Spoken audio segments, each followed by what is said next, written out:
आंगनबाड़ी कार्यकर्ता सहायिका बहनें 1975 से महिला बाल विकास विभाग में अपनी निरंतर सेवाएं दे रही हैं। मातृ मृत्यु दर और शिशु मृत्यु दर को कम करने, कुपोषण दूर करने, महिलाओं को स्वास्थ्य शिक्षा प्रदान करने, बच्चों को अनौपचारिक शिक्षा प्रदान करने का कार्य किया जा रहा है। इसी के साथ ही महिला बाल विकास विभाग और अन्य विभागों के वह सभी कार्य हमसे कराए जा रहे हैं।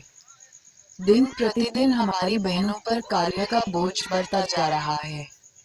नए नए ऐप बनाकर हमारे ऊपर विभागीय निगरानी का भी कार्य किया जा रहा है। बढ़ते ऑनलाइन कार्य के कारण क्षेत्र में कार्य की गुणवत्ता सुधारने के बजाय और बिगड़ रही है। हमारे द्वारा कार्य तो दोगुना किया जा रहा है, पर टेक्नोलॉजी के सही उपयोग न होने के कारण हमारी प्रस्तुति दिन व दिन खराब हो रही है। अतः आपसे निवेदन है कि इन कार्यों में सुधार कर समस्या का निराकरण करने की कृपा करें। हमारे द्वारा निवेदित बिंदुओं को संज्ञान में लेते हुए निराकरण करने की कृपा करें। 1. देश में महिला बाल विकास विभाग में कार्यरत सभी आंगनबाड़ी कार्यकर्ता और सहायिका को एक नीति बनाकर सभी राज्यों में नियमित करते हुए उनका वर्ग निर्धारित किया जाए। 2.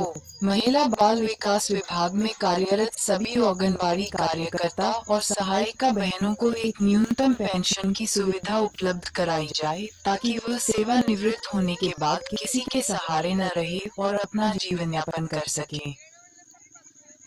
3. आंगनबाड़ी कार्यकर्ता जो कि कम से कम 10 वर्ष का अनुभव रखती है और पर्यवेक्षक हेतु सभी अर्हताएं पूर्ण करती है, उनको आयु सीमा का बंधन हटाते हुए पर्यवेक्षक पद पर पदोन्नति दी जाए और यह प्रक्रिया प्रतिवर्ष की जाए, परीक्षा नहीं कराई जाए। सभी विभागों की तरह विभागीय पदोन्नति ही की जाए। 4.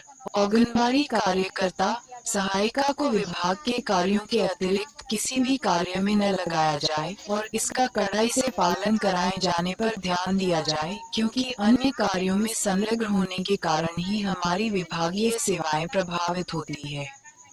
खासतौर पर भी हेलो का कार्य नहीं दिया।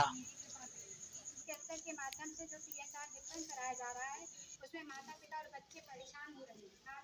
नेटवर्क की समस्या के कारण पहले मैं इस तरीके से ले लेता हूँ, एक फोटो आज इतनी भीड़ के साथ ये आपने टेंट लगा के बरसते पानी में आपने ये टेंट लगाया है, किस कारण लगाया, क्या क्या तुम्हारी मांगे हैं? और सर, हम लोग क्या है कि ये आंगनबाड़ी कार्यकर्ता सहायता बहनें हैं जी, बहुत परेशान हो चुके हैं ये ऑनलाइन काम करने से। जी, ऑनलाइन काम करना चाहते हैं, हम अपनी उपस्थिति देते हैं तो लोकेशन आती है ऑनलाइन, ये भी स्वीकार है और ये भी मतलब बच्चों की फोटो खींचो खाना खिलाते हुए वो भी भेजते हैं। इसके बाद क्या है कि गर्भवती धात्री 6 महीने से 3 वर्ष तक के बच्चों को जो THR पूरा पोषण आहार दिया जाता है, जी, जी, तो उसमें क्या होता है कि फोटो खींचो माता जी की और उसका आधार डालो, उसका मोबाइल नंबर डालो, फिर उसके में OTP आती है, तो OTP आप भरोगे तभी उसका एक पैकेट दे पाओगे।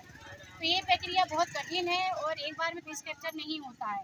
कई लोगों के तो आधार अपडेट नहीं है, कई लोगों के मोबाइल नंबर पुराने बंद हो चुके हैं, तो हम लोग को हर मंगलवार को ये प्रक्रिया करनी है, तो इसलिए सारी बहनों को बहुत दिक्कत आ रही है। तो ये सभी एक सुपरी जिले से सभी जगह से आई हुई है क्या? ये सभी तहसीलों की, कन्या, पोरी, पिछोर, करेरा, कोलारस, सदरवास, प्रॉपर शिवपुरी। अच्छा अच्छा, सभी बहनें से।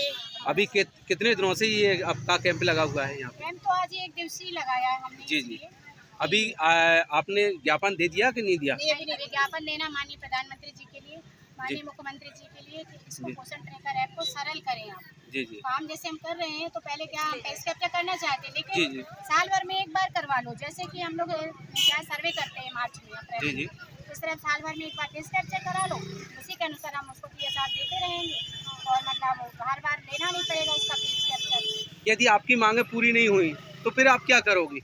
हम उनसे उम्मीद करते हैं कि वो हमारी बहनों की भावनाओं को समझेंगे।